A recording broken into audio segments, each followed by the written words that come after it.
The sun is up, it's a beautiful day. My beginning will be as bright as the sun. Come, won't you come along?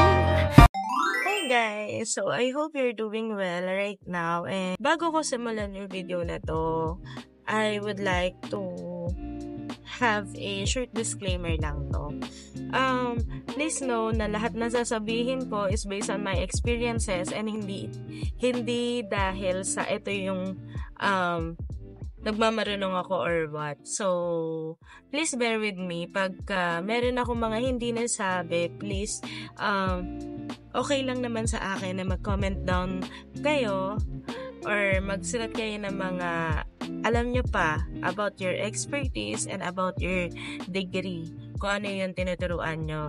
But again, itong video na to, ang ibibigay ko lang sa inyo is yung difference ng SpedEd sa ibang educational sa ibang educational courses pa. Ayan. And lahat na sasabihin kong course, education course, lahat nito magkakaroon kayo ng sa graduation nyo, syempre, ang makukuha nyo dito is bachelor degree in education kayo. So, depende na lang kung anong course, yung course title, or saan kayong program mapupunta. Okay?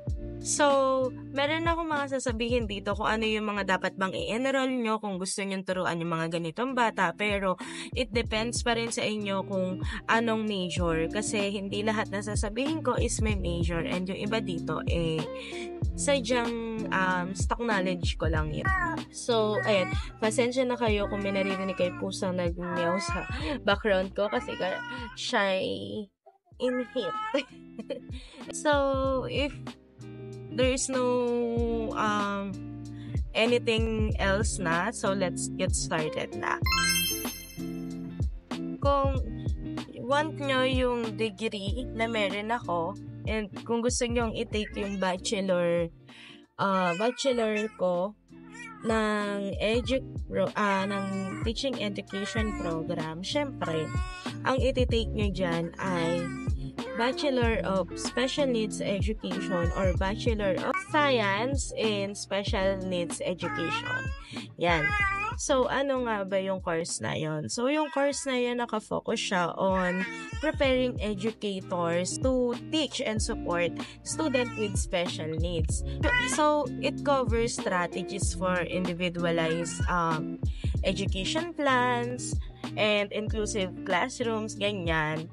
So, it differs from general education courses, siguro by emphasizing adaptation and specialized instruction methods for, syempre, diverse learners, ganyan.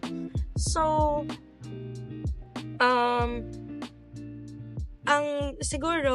ang pinagkaibahan lang ng Bachelor of Science in Special Education and Bachelor in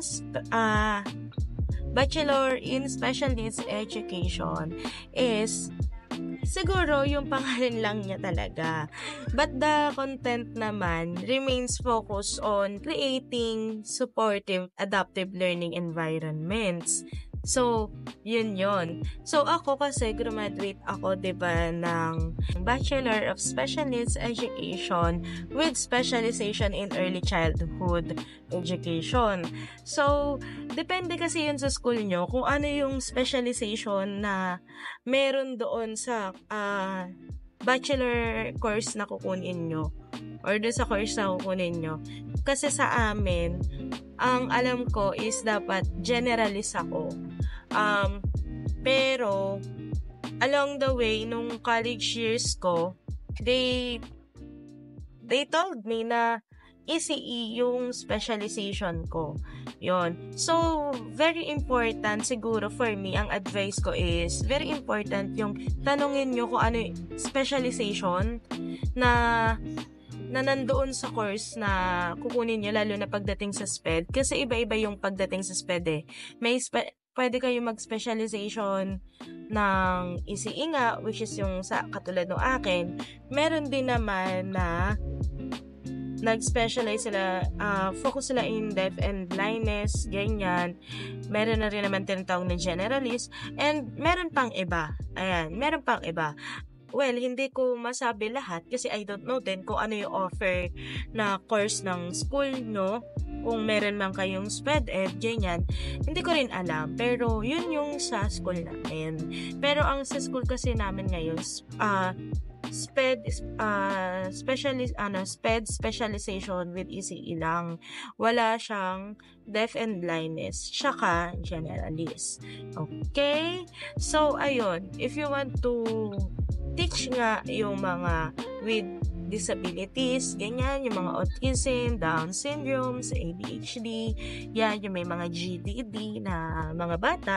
So, SPED ed ang kukunin nyo. Bachelor of Science in Special Education or Bachelor in Special Needs Education. Ayan, baka nakakalimutan ko yung needs. Yung needs minsan yung word na nakakalimutan ko. So next, Bachelor of Science in Early Childhood Education or Bachelor in Early Education. So, yung program na yon, designed siya for those who want to teach young children. Ito na yung mga preschoolers, yung mga ganyan, nursery, ganyan, kinder, junior kinder, pre-kinder, ganyan. So, typically, from birth to age 8. Ayan, age 8. So, mga grade 3. Yan. Yan ang sakop ng ECE.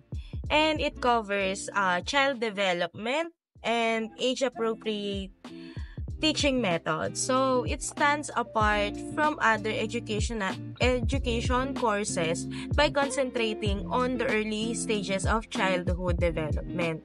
So, come to think of it, 'di ba? Ako, ang specialization ko, as I said, early childhood education. So, kahit sabihing SPED ako, hindi ako trained magturo ng SPED students na nasa high school or yung mga lagpas na sa age range ng ECE. Kasi, yun yung akin ha. Ito lang yung understanding ko nung natapos ko nung nakagraduate ako. And ito din yung sinabi sa akin. Wait na, nakukonfuse talaga ako sa buko. So, ayun na, hindi ako pwedeng mag-more than teach sa ibang grade level na hindi naman sakop na expertise ko. So, ang expertise ko is from early age to 8 years old.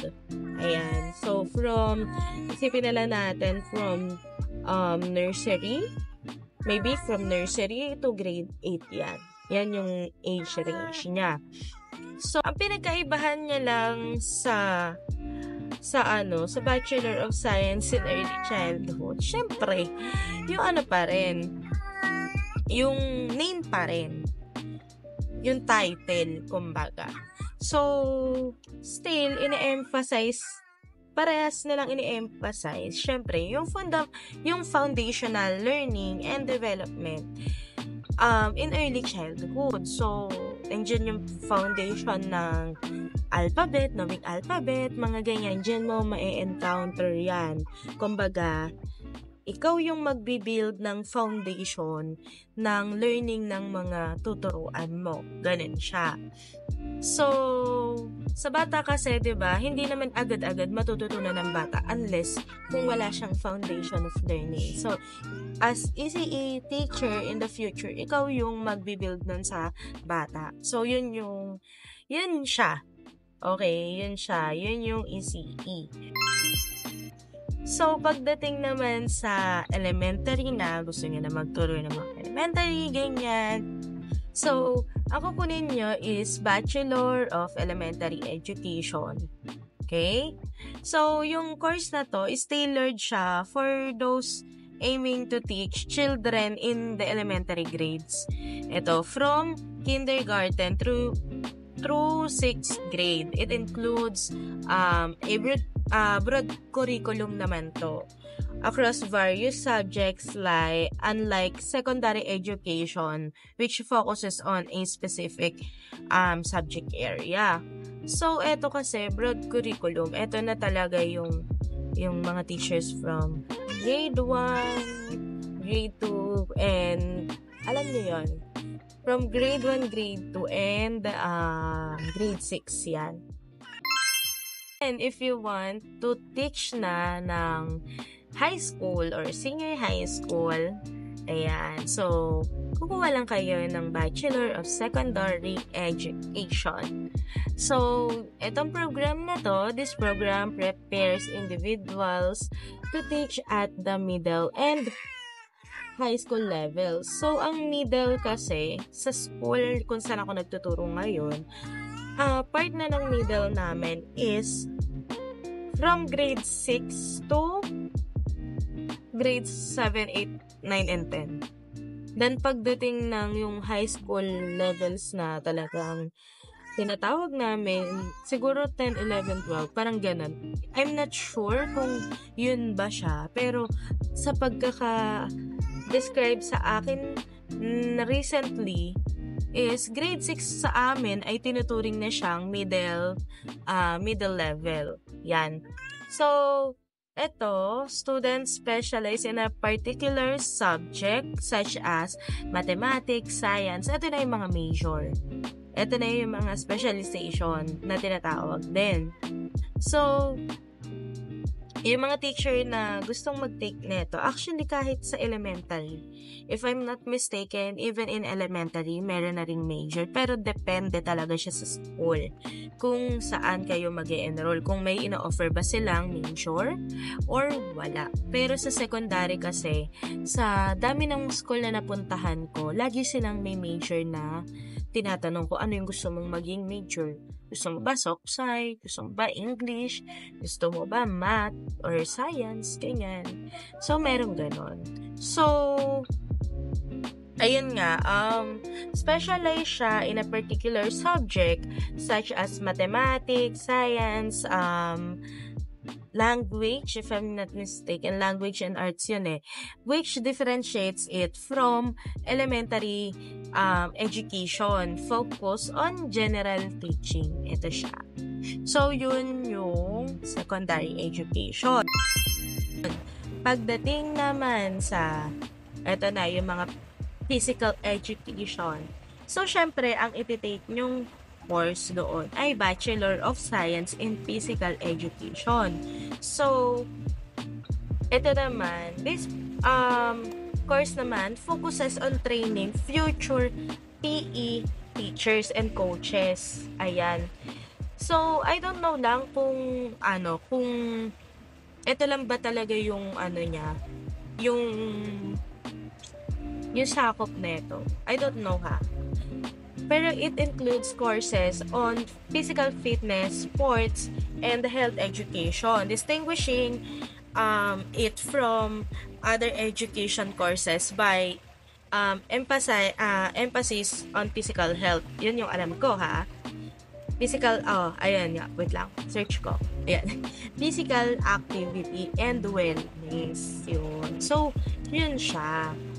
So, ang Bachelor of Science in Physical Education, focus siya sa physical health na and physical well-being. Ito na. Kung gusto nyong ng EdTech, ito na, yung sa mga education teachers na nag-integrate na ng technology, or ito yung mga tinatawag minsan na computer teachers. Yun. So, kukunin nyo syempre Bachelor of Science in Education Technology. So, yung Bachelor of Science in Education Technology, so, yung course na to prepares educators to integrate technology into the classroom effectively. Ito, it covers educational software, digital tools, ano pa ba, yung mga online platforms, ayan. Parang it making it more distinct from traditional education degrees that do not emphasize technology integration. So, Ito yung mga teachers na nagtuturo sila ng software, if I'm not mistaken ha. Pero sa baba, ano nyo rin, comment nyo din guys sa baba kung alam nyo ba yung pinaka kabuuan netong educational technology na to. Kasi hindi rin talaga ako familiar pa dito dahil ang na-encounter ko lang talaga is elementary and secondary lang talaga. And early childhood, tapos yung SPED niya, yun lang siya. Ayan. So, next stop naman tayo. Bachelor of Science in Home Economics naman. So, ito naman, it trains teachers to instruct students in practical life skills such as cooking, budgeting, and family management. It is unique compared to other education courses due to its focus on cooking, budgeting. So, ano ba karaniwan na ginawa natin sa HE natin? Sino yung mga HE teacher? Yan. So, it is unique compared to other education courses kasi it focus on everyday living and practical skills. So, ayan, dyan yung makakita, di ba, yung pananahi, pagluluto, yan. Yan yung mga HE memories natin, di ba?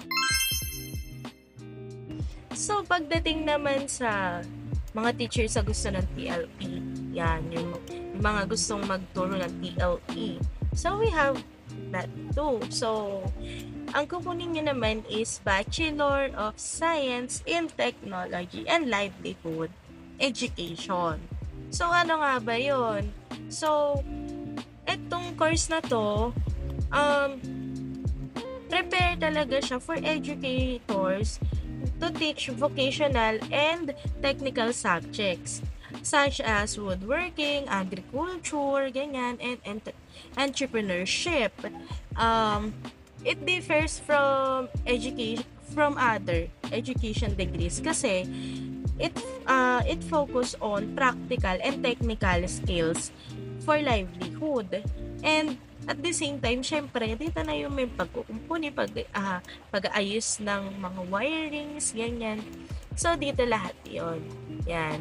Dati ako, gusto ko rin maging TLE. Kaso nga lang, nung one time, parang nang nalikot ako dun sa ginagawa na, ano yun? Yung sa kuryente. Yon sa kuryente. Nag-ground ako, kaya sabi ko, ay back off na lang ako. Hindi ako pang TLE. Yan, pero yung pagtatanim-tanim, go ako dyan, ganyan. Pero, siguro yun yun yung nangyari, kaya hindi ko na siya na-take talaga. Ayan. So, eto naman. Eto, beto sa akin, news sa pandinig ko to. Nung nagsisearch ako ng mga pwede kong i-share sa inyong education courses, eto, biglang may nag-pop neto eh. Yung Bachelor of Culture and Arts Education. I don't know kung ano siya, kaya naman ako yung nag-research pa more, ganyan. So, ito palang Bachelor of Culture and Arts Education. Tinitrain niya pala yung mga teachers to educate students about cultural heritage. Yan. Arts and creative art expression. Yan. So, it is a distinct from other education courses by its focus on the humanities and artistic disciplines. So, yun yung pinagkaiba niya. So, again, ang pinagkaibahan lang ng mga sinabi ko is that yung SPED, nagtuturo siya ng mga students with special needs. However, itong mga sumunod naman is may matuturuan man silang may mga special needs na student pero nasa inclusion na sila. Okay? Naka-inclusion na.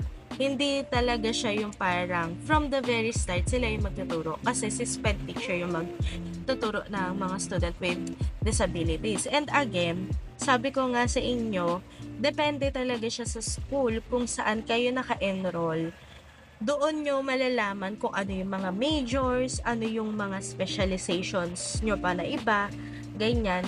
Kasi sa school kung saan ako graduate, for example, kung saan ako graduate, yung SPED nila nga is with specialization in ECE. Yung bachelor in early childhood nila may MAC-DDS, which means merong masteral program ng kasama. Pati yung elementary, pati yung secondary education. Yung tatlo na yon, meron na sila MAC-DDS or yung masteral program nga na tinatawag. So, pag graduate nila, may bachelor degree na sila and at the same time, meron pa silang makukuhang, alam ko may makukuha silang certificate, if I'm not mistaken. May makukuha silang certificate sa masters nila. Yun.